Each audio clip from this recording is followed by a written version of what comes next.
Welcome to the broadcast. My name is John Mayfield, the Real Estate Tech Guy, and thank you for joining me for a live streaming for Global Real Estate School. So we're going to go over a couple of math problems for students today. And if you know someone who's thinking about getting their real estate license, be sure and tell them about Global Real Estate School.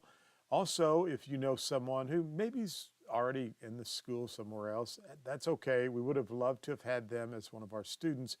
However, they can watch our live stream videos and check those out. Go over to YouTube and just search for Global Real Estate School, but be sure and click on the bell. That way you can be notified each and every time we go live.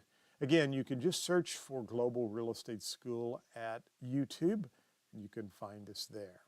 We have an Instagram page. We're on Facebook as well. We're streaming right now, believe it or not, live to our Facebook Global Real Estate School page. We're streaming live on LinkedIn, Twitter, and we're also on YouTube. 2 different channels on YouTube. So how about that? So thanks for joining. We want to get right into a math problem, a couple of math problems. So I have actually a couple of various math problems for you, and you can see on the board that our first problem is kind of a trick question.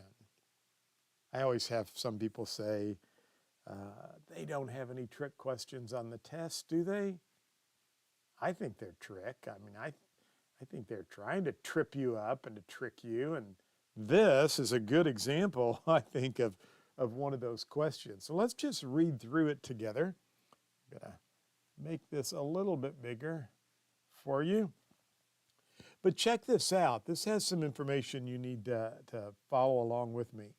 A seller listed his home for 6 months on April 1st, okay? Key point there, April 1. Now, on April 7th, let me highlight that. On April 7th, a buyer made an offer on the property. Again, another key point, April 7th was an offer. The listing broker presented the offer to the seller on April 7th. The seller accepted the offer on April the 8th, giving us lots of dates. They love to do that. So again, presented the offer on the 7th, and it was accepted on the 8th. That's a key point there. Now, the closing was set to be on or before June 30th. Assuming the closing took place on June 15th, when did the listing expire?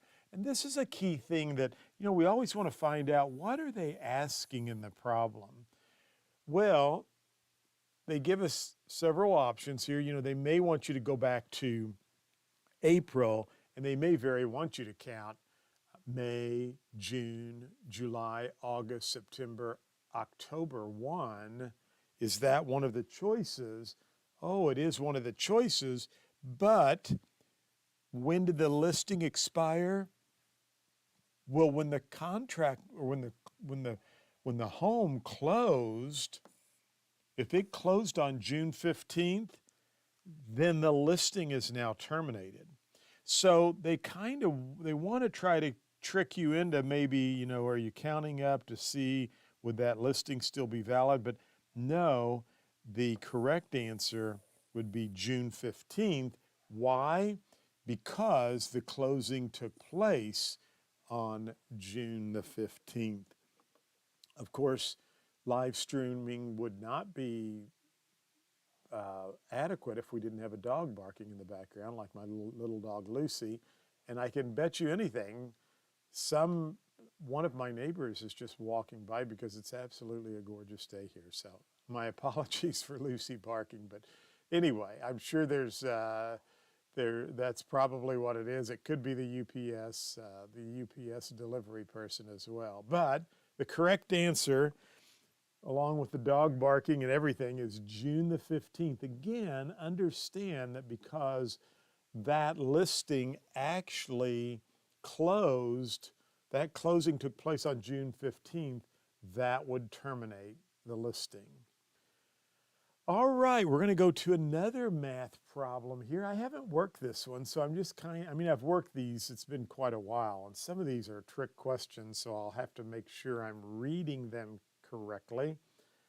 The seller and the buyer finally agreed to a purchase price of $303,500, with the closing to occur on August 15th, 2016. The taxes for the year 2016 in the amount of $3,500 have not been paid by the seller. So we've got taxes here for the year 2016 are $3,500. They've not been paid by the seller. Please note the taxes for this property are paid in arrears. How will the tax proration appear for the settlement statement? Use a 365-day year, and for this problem, the buyer will be responsible, key point there, the buyer will be responsible for the day of closing. Well, I'm just going to point out, and this is something the real estate exam writers love to do, is they love to give you too much information. Okay, the question wants, what do they want you to answer in this problem? How will the tax proration appear on the settlement statement? That's what you're solving for. So this is what they want us to answer. So in reality, this first part is just additional information we do not even need to be concerned with. This, August 15th, the closing date, is very important for us, and the amount of taxes which have not been paid and they're in arrears is also important for us. So I'm going to go over to a blank sheet of paper here, interactive paper, and we know the taxes are $3,500. Is that correct? I want to make sure that I have that correct. Yes, it's $3,500. They have not been paid. So my first step when I do these tax problems like this represents what? This represents annual taxes. I want to divide this by 12 because I'm really wanting to know what is the monthly amount. So I'm going to take my calculator and I'm going to take $3,500 and divide that by 12, which gives me $291.67. Now, for those of you who stay with me on the math problems on my live stream, you know I tell you to do what? Good job. Double check. So divide by 12, which is $291.67. And this, remember, this represents the monthly tax amount. Now, we also need to find out what's the daily amount. So take the $291.67 and divide it by 30. That gives us $9.72. Now, one of the things that I do want you to be conscious of is that in the problem, they actually tell us, go back over here, they actually tell us here to use a 365-day.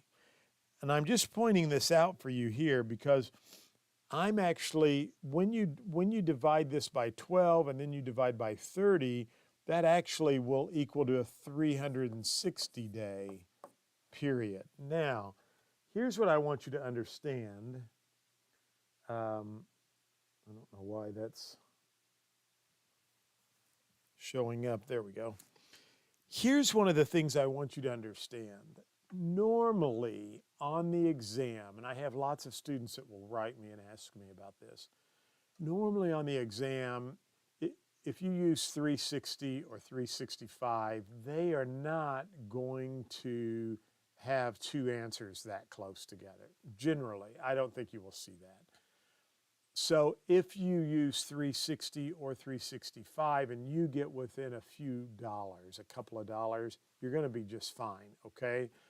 But what would be the other way we could handle this, since it is asking us to use a 365-day year? Well, we could take the total amount and divide it by 365 to get a daily amount, and then we could multiply that times 30 to get the monthly amount. So let me show you how that would work, not to be too confusing. But if we took $350 and we divided that by 365, 3,500 divided by 365, that's going to give us $9.59 per day. See that? It's different than this amount right here. Now we could just take this times 12, or pardon me, 30,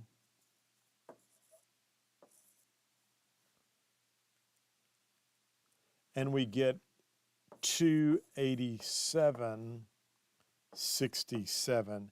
This would be our monthly, and this would be the per day.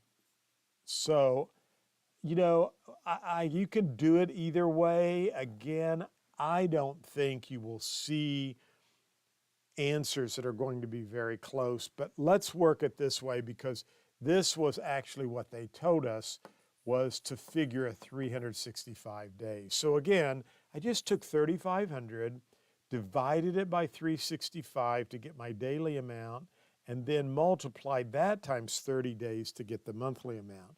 So I'm going to double check my math.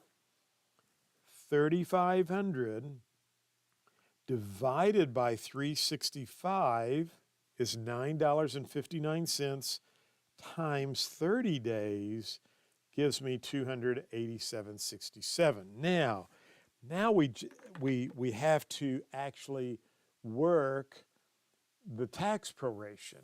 Remember, taxes are paid in arrears. And I actually did a few of these tax problems last week when I was doing some live streaming. And I told you my mother, who got me started in real estate, my mentor, and really one of my, I was very blessed and grateful to have worked with my mom for so long. And my mom loved to do closings. Back when I started in real estate in 1978, in the 80s, we actually closed many of the real estate loans right in our real estate office.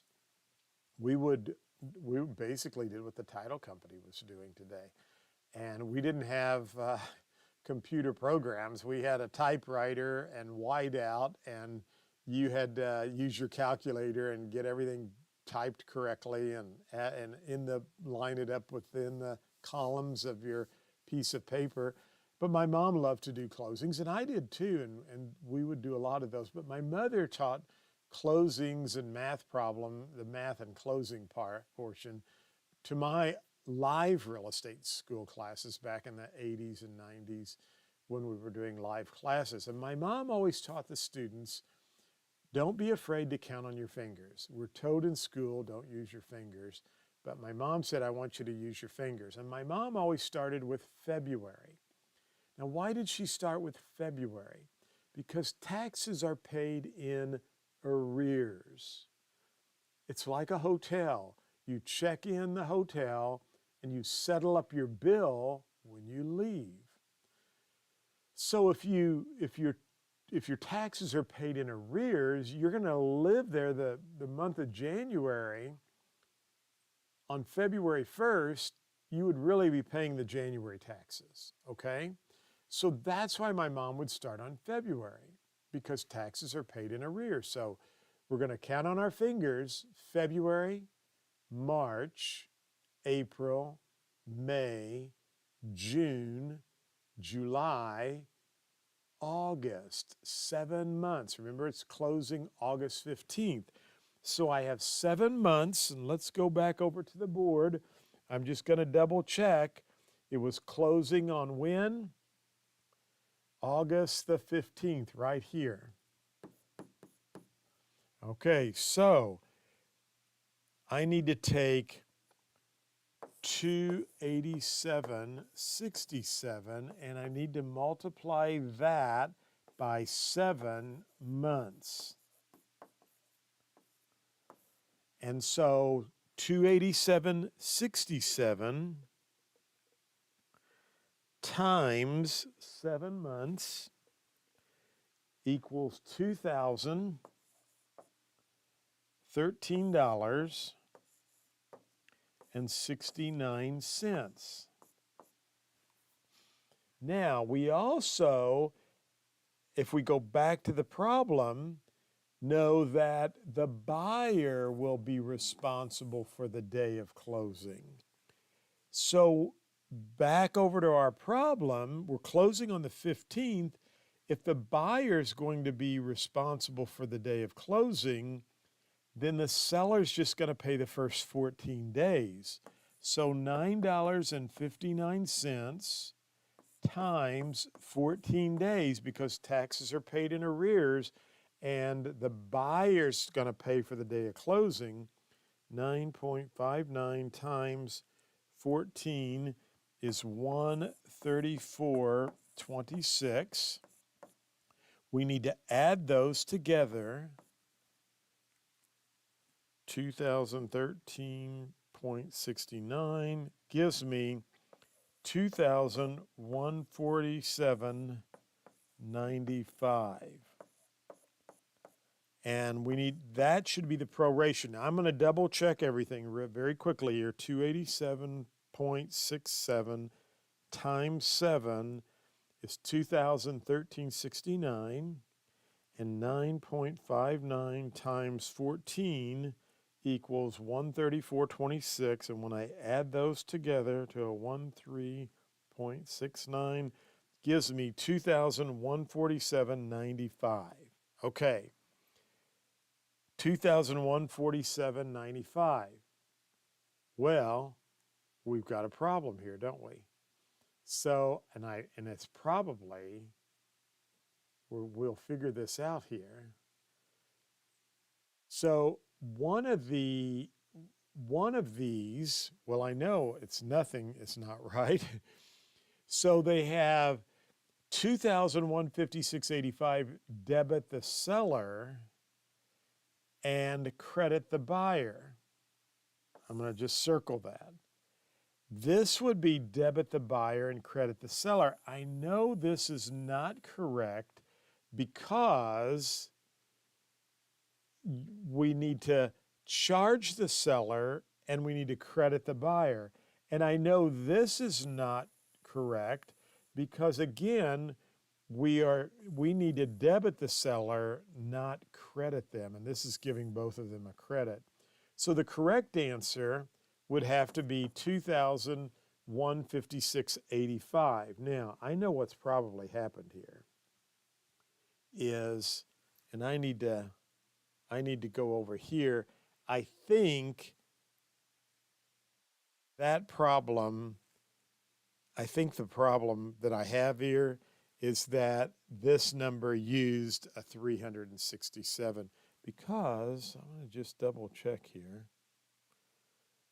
I told you I have not worked these for a while. 2,147.95.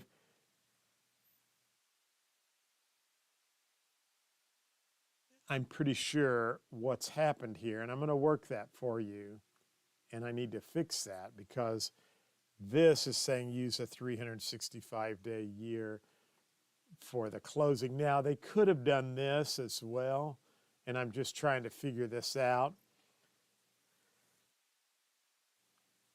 And we'll just make sure we'll figure this out as we,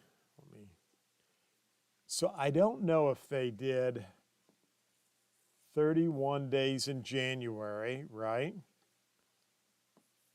28, 31, 30, 31, 30, 31, and 14. Wonder what that gives us when we do that.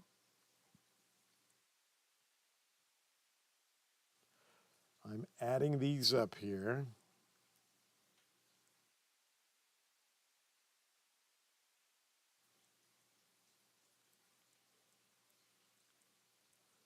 I think I get 226 days. Just curious here.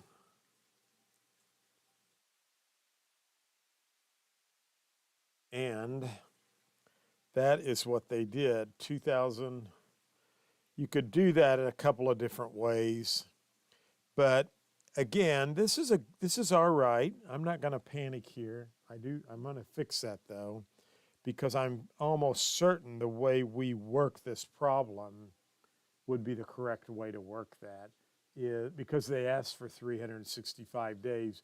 But again, if you get within the ballpark and you're just a few dollars off, don't worry about it. You've got the right answer and you should be fine.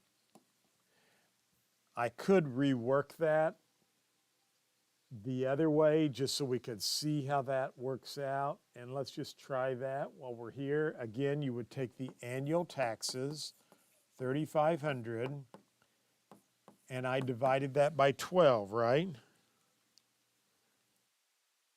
And that is $291.67. 3,500 divided by 12 equals 291.67. Now I'm going to divide that by 30, and that gives me 972 for the daily. So there were 14 days, right? And there were 7 months. So times 14 equals 136.11. And then 291.67 times 7 gives us 2,041.69. And if I add that to 136.11, 2,041.69 plus 136.11, I came up with 2,177.80 that time. That's wild. So I'm going to have to figure out why this sheet with this math problem has that number, because that's totally different, unless I'm missing something there, but I don't think I am. So, well, again, answer A is the correct answer. Now, this is a good way for you to understand a good point here, because a lot of times you can look at all of the choices, and if you know that tax prorations are always, unless noted otherwise, are always a debit to the seller and a credit to the buyer, you can look at this and see this is the only option that has a debit to the seller and a credit to the buyer. This one has a debit to the buyer and a credit to the seller. That can't be true. This is a credit to the seller and a credit to the buyer. That can't be true. And we know you have to make a proration. So logically, you can look and eliminate 3 of the choices and get your answer. So even though I was off some numbers there, it's no big deal. It's a good practice for you to know that sometimes you can logically look at a problem and get the answer just by knowing some of the facts like that. Okay? Well, always fun in live stream when the teacher has something that goes wrong, but it wouldn't make it fun and exciting for you as a viewer, would it, if it was any other way? That's all right. Let's try another one. I'm in the mood for another one. Now that I've messed that one up good, I'm going to have a quick drink of coffee here. So what is the annual interest rate on a $32,000 loan when the interest payments are $320 per quarter on the full amount? at least, and it gives you some choices. Well, we're going to do a T problem here, the good old T problem. Remember our T problem, we have there's our T, and we put our multiplication on the bottom and our division across the top. We have part, we have total, and we have our rate or the percent. Part is always going to be the smaller number, and the total is always going to be the bigger number, okay? So this is total, and this is part. Part means smaller, right? Total, big, it's the full amount. So let's take a look at this. If the annual interest rate on a $32,000 loan, when the interest payments are $320 per quarter, well, we know the loan's $32,000. The question is, do you put that as part or do you put that as total? Well, if it's the loan, it's going to go down here on the bottom, $32,000. It's the bigger number. It's the loan. So $320 is the what? That's the interest. So we know that's going to go on top, but there's something key here. Per quarter. See that? Per quarter on the full amount. So we need to take 320 and multiply it times 4 in order to get the annual interest. So 320 times 4 equals $1,280. Double check that. 320, that's a quarterly interest, times 4 is $1,280. Now you can put this on top, $1,280. And what does our multiplication tell us to do? Whenever you have one on top, and one on bottom, your math tells you to divide. So I want you to put the 1,280 in your calculator first, and then I want you to press the divide button right there. And then I want you to put 32,000, and that will give you, may as well use a different color here, that will give you, we're solving for this, and that gives you 0.04 or 4%. And so would the answer be, the answer would be 4%, but not less than 5. It's a 4% rate, so I don't like the way I've worded that. I'm going to correct some of these things here. It's been a while since I've gone through the math problems. I had a lady call me and wanted to know if I could go through some of these math problems with her. And so that's kind of why I'm doing these today. But so we're going to do one more, if that's okay, since we're live streaming and since I'm trying to give you as much help as I can with math. I'm trying to really focus more on math with my live streaming because that seems to be where some students have some trouble. So hopefully you won't have as much trouble as I'm having today. But anyway, you're going to do fine. And we'll do one more, and then that will be it for the day.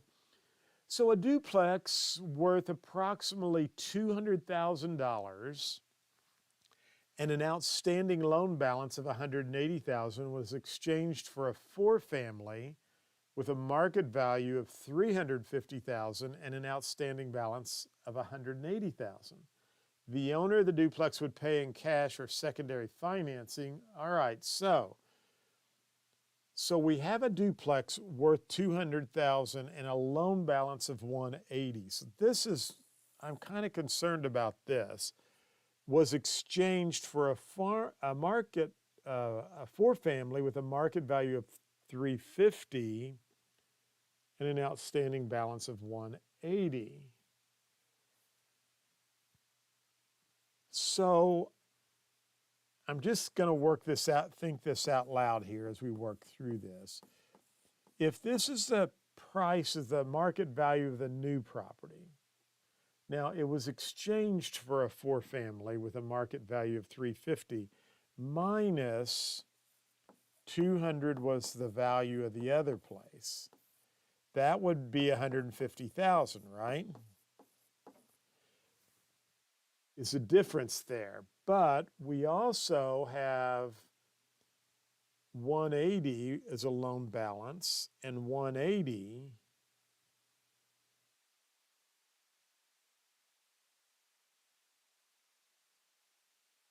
so I'm just thinking this through here. 180 was exchanged for a four family.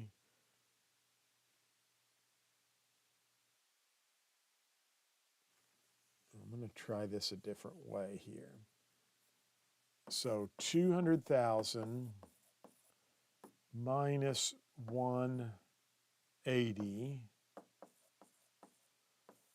we have 20,000, right? To pay that loan off.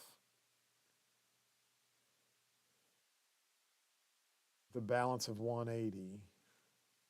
We have $20,000 equity here. And then if you're buying this for 350 and it has a loan balance of 180, is that 170?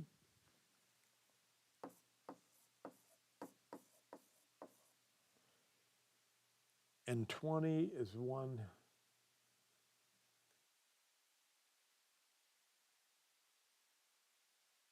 I have the answer to this, but I'm going to try to think it through here.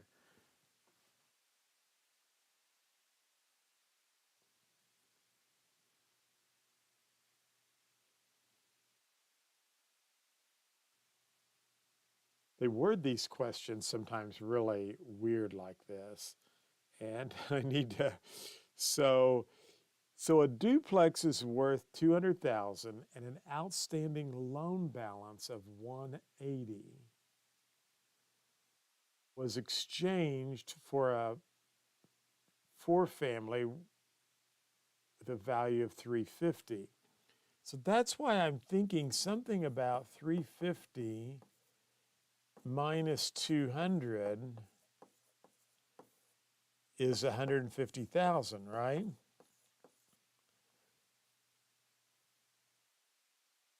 Then we have this $20,000 in equity. The owner of the duplex would pay in cash or secondary financing. Well, you're going to have to pay, there's 150, but you have $20,000. I'm going to look this up and come back. We'll work on that tomorrow. Very odd, but I want to make sure I give you the right answer. And as I think about this, somebody out there, I should go to the chat box because somebody out there probably is telling me in the chat box. I don't see any chat, so I was going to say somebody was probably telling me right there what to do. So if I traded 200,000, but I have to pay off 180, I only have $20,000 equity here, right? And then here, there's 170 difference.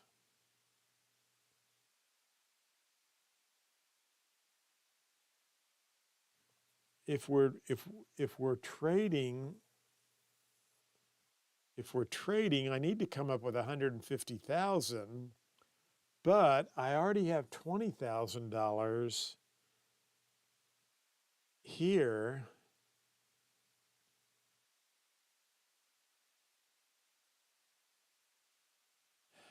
I'm thinking,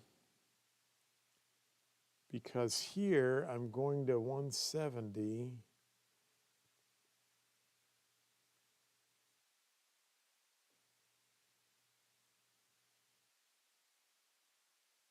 Hmm.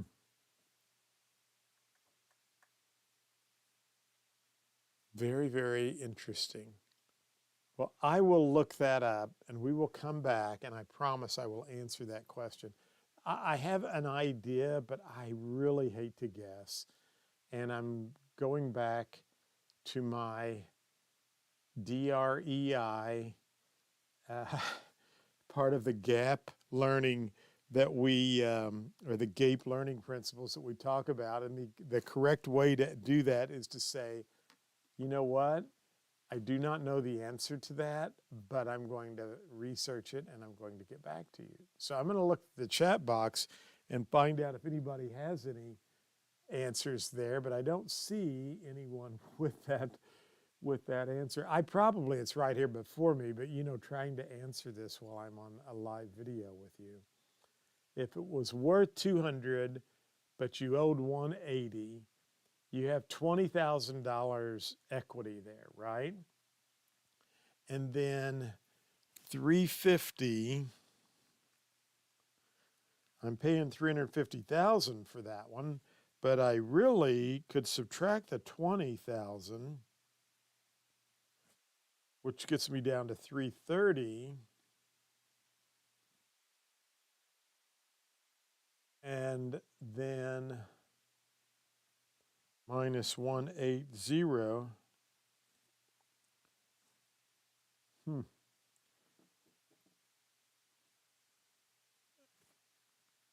350.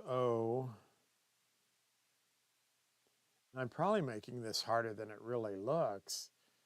I need, so at 350, 300, I'm buying a property for 350,000, right?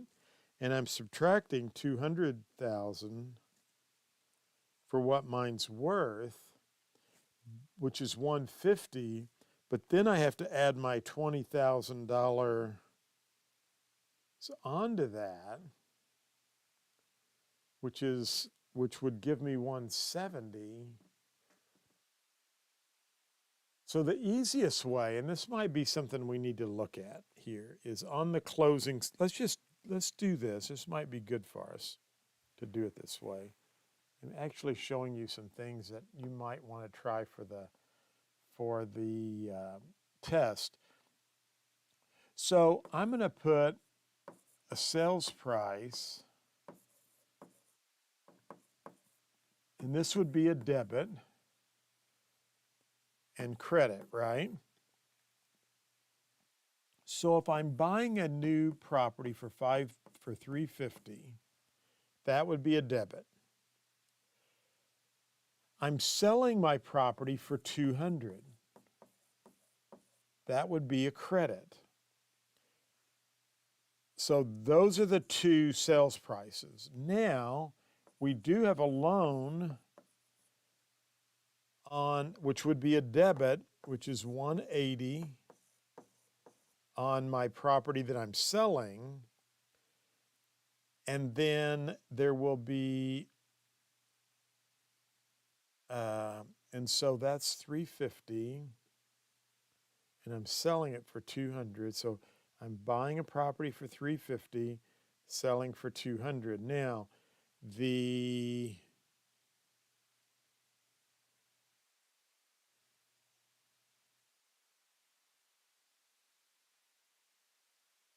doesn't really matter, I don't think so. Let's see, 350 plus 180 equals 530. And then $200,000 is my sales price. That would be a difference of 530 minus 200.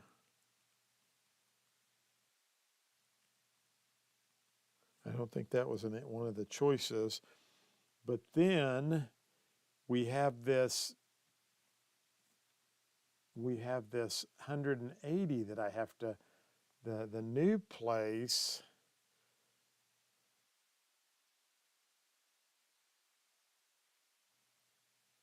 I'm going to just, I'm thinking this out. The new place I'm buying, already have that as a debit and I have that as a credit, but I do have to put the loan.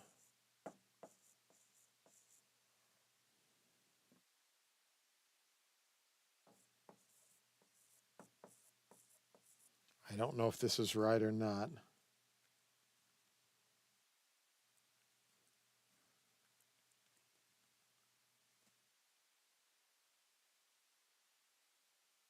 I think this is right. I'm, and that would be minus. Yeah, I keep coming up with that. I keep coming up with 330,000, but I don't think that was not one of the choices. So I don't know. I'm going to have to come back to that and see. Was exchanged for a form.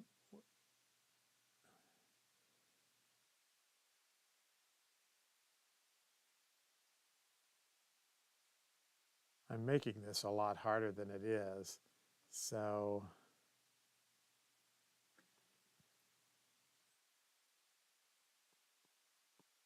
550 minus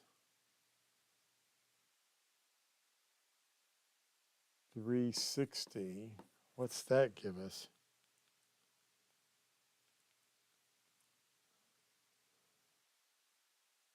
That gives us 190, but that can't be right. Well, I will figure this out and I will report back to you. Now I feel really goofy. If you're watching this on live stream, you're going to probably say, I'm not going to his school, but I hope you won't think that way because I learned a valuable lesson. Work your math problems before you go live. I'm going to look one more time on the chat to see if anybody is telling me what I've done, and I do not see anybody that's answered that out there. So, my gosh, I'm really, I'll figure this out and I should know that. And for some reason, it's just not, it's not kicking in and allowing me to. So, well, listen, I'm gonna do some research on this, and I'm gonna come back and do a live stream. And this is the problem we're gonna answer right here. Holy cow! Well, it's all right. You know what? You can't get them all. If all else fails, answer C, right? But you know, if you had a duplex with a and it was worth 200 and had an outstanding loan balance of 180, you're going to need $20,000 for that, right? And then if you were buying 350, you're paying 350, and this has $180,000.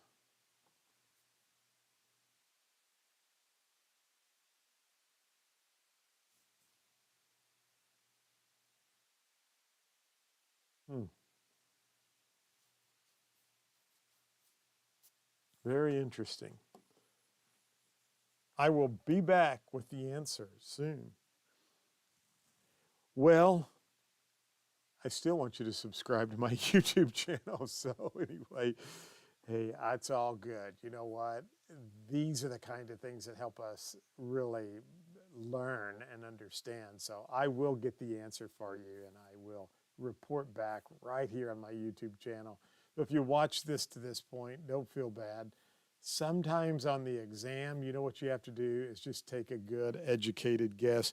I think if I was taking a good educated guess in that scenario, I know that, I know that I'm going to have to, I know I'm going to have to come up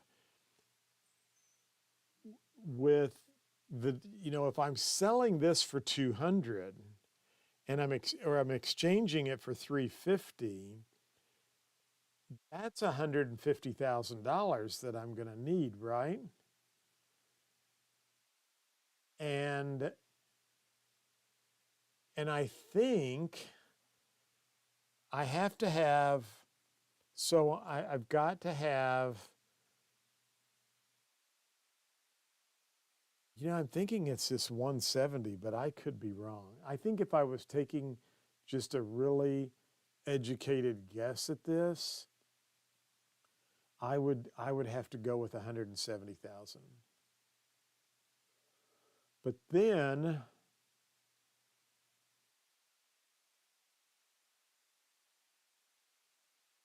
yeah, I think it would be 170. I'm almost certain that is it, and I think maybe it's just a matter of the 350 minus that number right there. So I think it's 170, but I could be wrong. But I think if I was going to take an educated guess, that's what I would go with.